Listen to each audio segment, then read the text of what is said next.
소자첨의 삼생이면 옛날 중국 쌍림에 한 절이 있었는데 거기에 오계승이라고 하는 스님과 칠계승이라 하는 두 스님이 공부하고 있었다.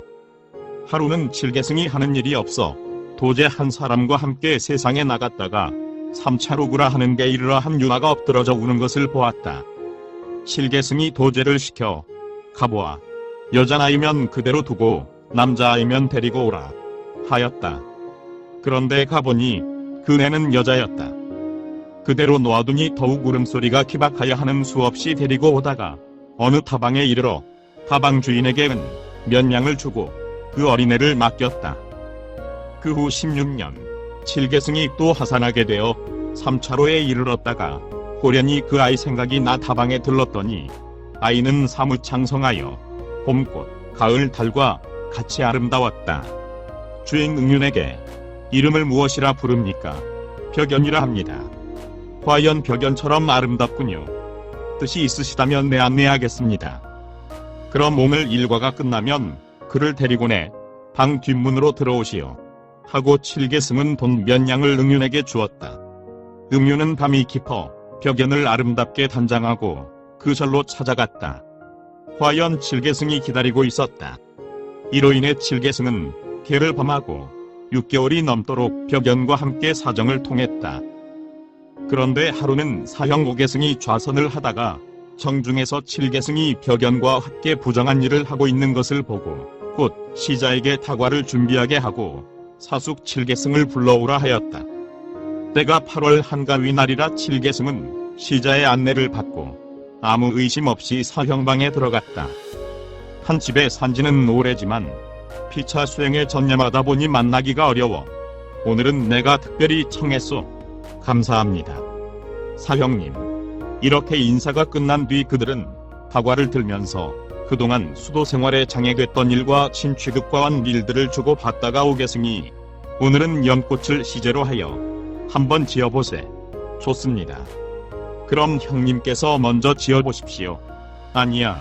오늘은 내가 자네를 청해 먹으니 시는 자네가 먼저 짓게. 그래서 칠계승이 먼저 시를 짓게 되었다. 햇빛이 붉은 노을에 비치는 못 가운데 가득 차는구나. 가을바람을 가득 머금고 얼마나 오래 지냈는가. 한 가지에 비켜 누우니 물방울이 후두둑 떨어지는데 만자의 꽃다움을 주는 것은 홍련의 향기구나 하고 지으니 다음은 오계승이 지었다. 달이 푸른 노을에 비치니 못 가운데 두루하고 가을을 맞이하여 밤이슬에 젖은 것이 얼마이던가. 가을 달 속에서 어린 연잎 익히는 것을 구경하니 벽연이 홍련의 향기를 이기는구나. 칠계승이 듣고 사형 오계승이 자기의 부정한 일을 이미 알고 있는 것을 알고 부끄러워 낯을 붉히며 나와 자기 방으로 돌아와 응윤을 부르고 내가 벽연에게 정을 둔 일을 사형이 다 알고 있으니 참으로 부끄러운 일이요.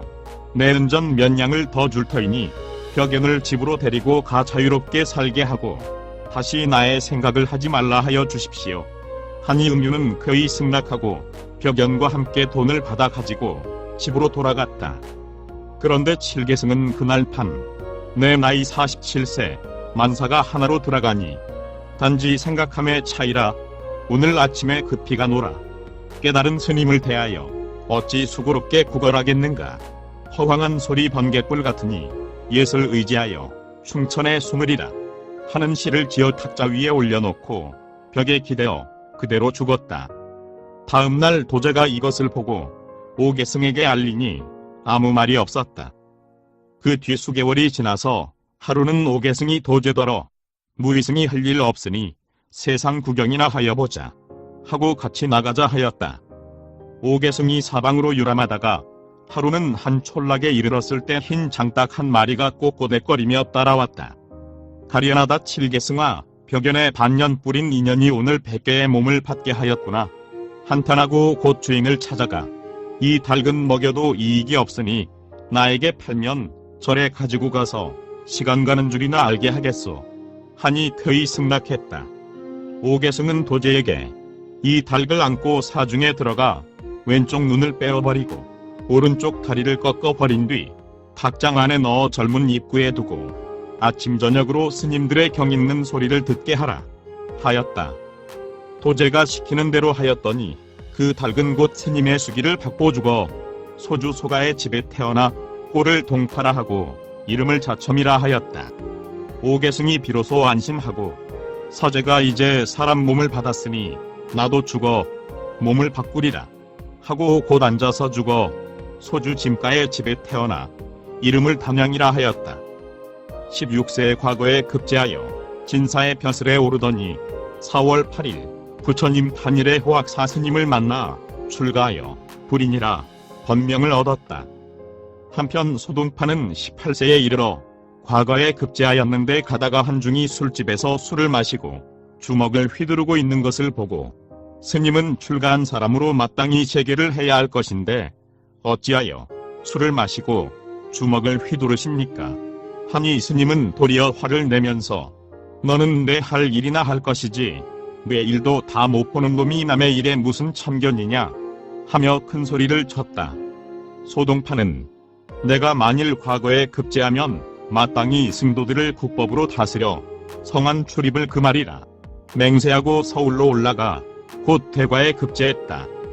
하루는 한림학자 왕안석이 화정에 내려왔다가 어젯밤 서풍이 꽃밭을 지나니 바람에 떨어진 누른 꽃이 땅에 가득 차 황금색이다 하는 시를 지었는데 밖에 손님이 왔다 하여 나가보니 나이 어린 동파였다.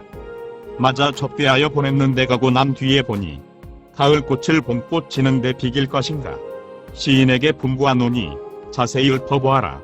책상 위에 이러한 글이 쓰여 있었다. 어린 놈이 법도가 전혀 없군 하고 이튿날 임금님께 이 이야기를 하여 곧 소주 자사로 좌천시켜버렸다. 동파는 자사로 부임하자마자 전날 술집에 스님이 생각나 승도에 대한 다음과 같은 글을 지어 엄중히 고시했다. 엄중히 백성에게 시달한다.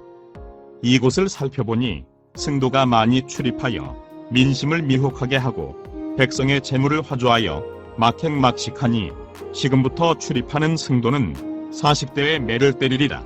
그리고 승도의 출입을 보고도 관가에 알리지 않는 자가 있으면 같은 벌을 적용한다 하였다.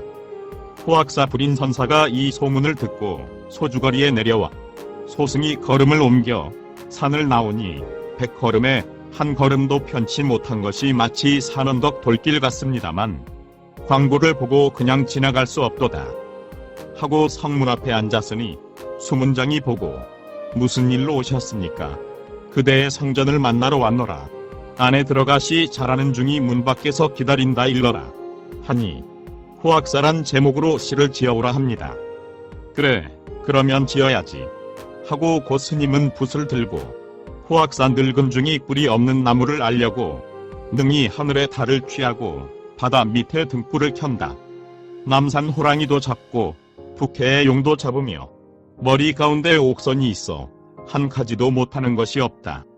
동파가 그를 보고 들어오기를 허락하였다. 동파가 시를 지어 이르되 강물이 넘치는데 위가 끊기지 않고 다만 물이 떨어져 동으로 흘러간다 하였다.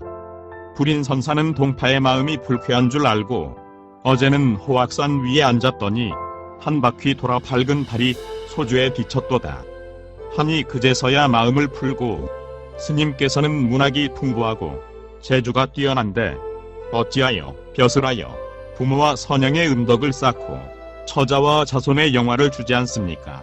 어릴 때부터 학당에 들어가 글을 읽어 자래머리 진채하니 천가지 속에 단계를 해칠 때 만리에 향내난다. 3번 물결에 급하니 용이 손바람을 들이니 9겹 구름밖에 봉황의 상서를 받더니 도리어 출가하여 수행하는 것이 좋고 환가에서 동양하는 것보다 좋다 하고 또 부평금갑은 화당에 차고 알지 못하는 명월은 천리를 통하여 아침 바람 모래 위에 불어오니 제비는 흙을 물고 그림들 보에 두르고 있네 하는 시를 지어 대답했다.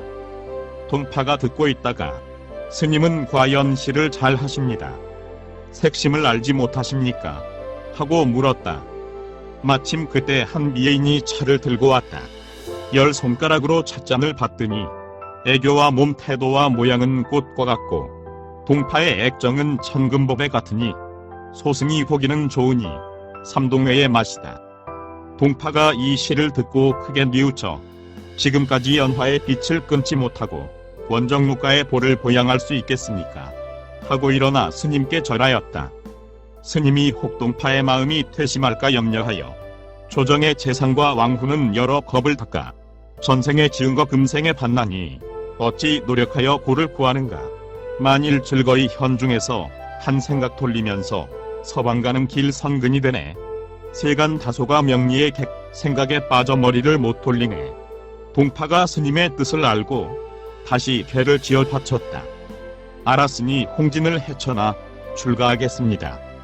오호와 서해 단사를 놓고 배고프면 산꽃 열매 먹고 목마르면 맑은 우물 마시고 이러저리 다니며 나무꿀이나 캐어 먹고 한 세상 늙을까 합니다. 잠이 오면 도화에서 자고 나는 이제 신선되어 이름을 송조에 두지 않겠습니다. 불인선사는 마지막으로 천지인륜 마가에 돈은 한이 없어라. 좋은 집, 많은 사람, 고운 여자와 평생을 지내어도 그 몸이 그 몸. 이 신선의 여하는 눈앞에 꽃이요.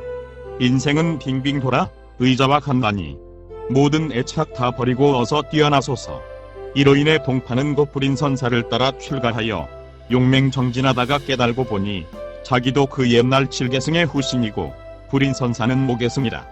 사형 이제서 알았습니다.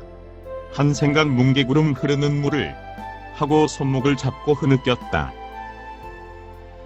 구독과 좋아요를 클릭해 주시면 불교 전파 및 불경 보급 사업에 많은 도움이 됩니다.